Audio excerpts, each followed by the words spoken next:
Like success stories, especially when they're about Maine's next generation succeeding, specifically building new businesses that showcase what people in our state can do. There is a business in Brewer that's only been in production for about 6 years, but it's making a name for itself with a high-tech product for the military. As 207's Don Kerrigan shows us, it's using homegrown talent to do it, especially a lot of engineers from the University of Maine. You can see down here, it says front towards enemy, so we tried to really simplify it. Paul Melrose can joke about it, but the safety of U.S. Army soldiers overseas may depend on these panels. And this piece is essentially bulletproof.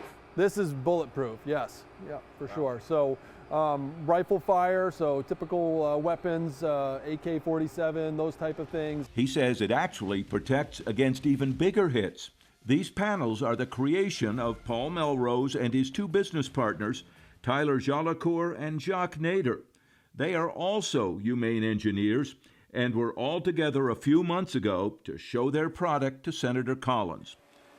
That was about a decade after they formed their company called Compotech. Explain what it is you make. So we make a ballistic protection system. It's called the Expeditionary Shelter Protection System.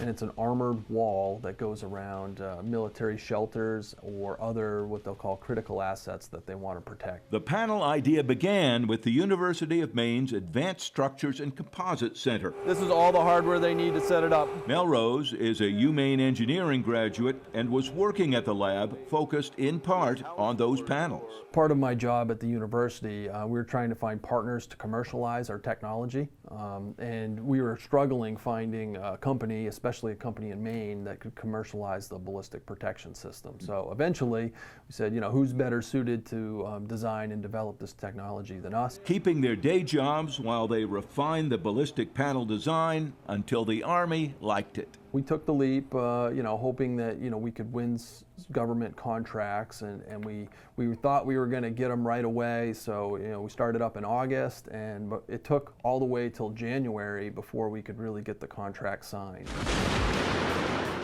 That first contract provided money for more R&D and testing and to start up this plant.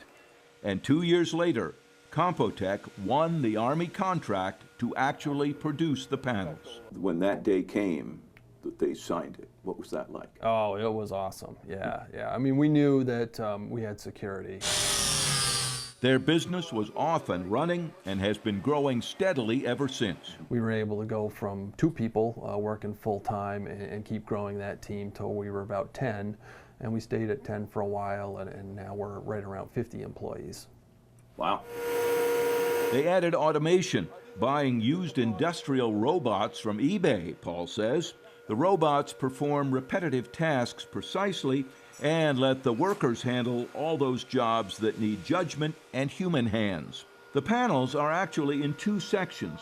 The outer one made with layers of composite cloth, similar to Kevlar or fiberglass, and also a layer of special ceramic tiles. It's a little bit like a bulletproof vest. So we use a similar principle where we have this very hard material that goes in front of our backer panel, as we call it, and they both have very different purposes in stopping the ballistics.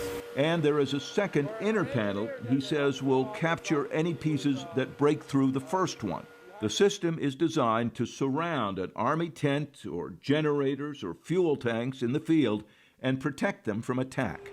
Melrose says Compotech is sourcing everything it can from Maine, and that includes most of the metal parts needed to assemble the system. These are now made in-house for precise quality control. A robotic welder and skilled operator ensure identical pieces. The panels and assembly parts are all packed together in these big wooden crates, ready for the Army to send anywhere.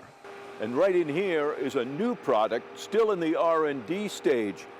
Panels that will look like this when they're done to build portable shelters for the military. These are not for ballistic protection, they're buildings. Melrose says the military needs easy and quick-to-build shelters that can take the cold and severe weather. They're now being tested in harsh climates. It gives them basically the comfort of a building. So there's a lot of missions, especially up in the Arctic, that don't work well in a tent. They hope to start producing these new shelters in 2 years. Paul and Tyler, along with Jacques, started this business from scratch with just a design and $3,000 in cash. 9 years later, they have all this. Extremely exciting. So, a lot of times we'll sit down, the partners, and just say, hey, this is such a great experience. How many people get to go on this ride? And not very many overall. And beyond business success, there's also the satisfaction of knowing that what they build in Brewer is protecting our soldiers in places far away.